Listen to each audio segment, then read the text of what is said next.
Okay, this is the first time I really got to run the Mad Beast. As you can see, she's just plastered. Ran like a dream. Well, the engine did anyway. Still having some serious fucking problems with this transmission. I had to have it out for two hours maybe, and not once did it fucking shift into second gear.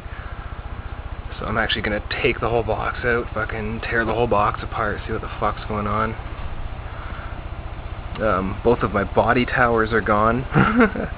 Snap them clean off. So that's a weak spot to know about if you're gonna buy one of these. Both of them just clean gone. So I'm gonna have to see if I can get some Savage body mounts or something. This thing's just loose because I'm taking out the transmission. And somehow I managed to tear off this fuel line right here while I was out. It's just barely holding on there right now. It must have got caught in a stick or something. I don't see how. It's got shocks and everything protecting it, but yeah, ripped the bottom and ripped the fuel line, not off, but actually ripped it right off, and there was still a piece of rubber right on there. So of course I'm doing drifting on some ice, and fucking it stalls out right in the middle of this big ice thing. It's like, you dirty slut. My bumper actually broke this time. But as you can see, that would still be quite an effective bumper. So I'm gonna leave that for now. Yeah, both these broke. Front one's okay. Front one's doing just fine. One of my wheels tried to come off, but that's normal with electric or nitro. These shock towers actually look stronger than the ones on the Savage. No problems with those. I was jumping, what do you call them? Those big white pavement things they put at the end of parking spots.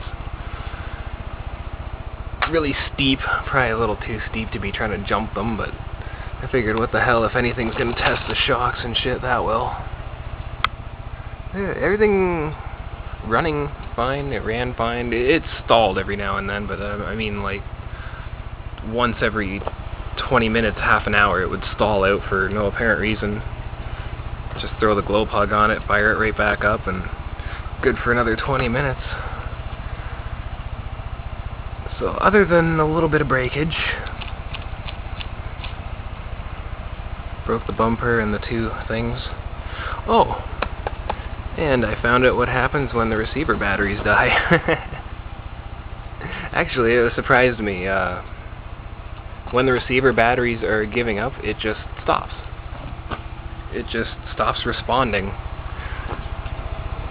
Like, you'll be driving, doing a donut, and all of a sudden it'll just stop and sit there, idling. You're like, what the hell? And you'll get a tiny bit of throttle, and you'll get a little bit of rev, and then it'll stop, and I thought something fried at first. Oh yeah, the batteries. Changed them, and ran like a dream again. So there you go, there's some of the stuff to look at when you're getting one of these.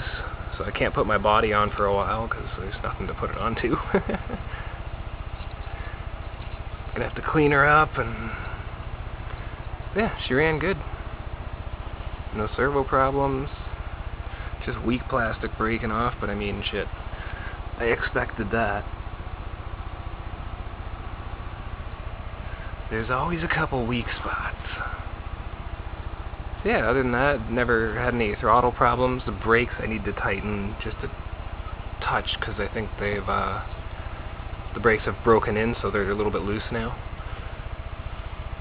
So I just got to tighten those up just a little bit.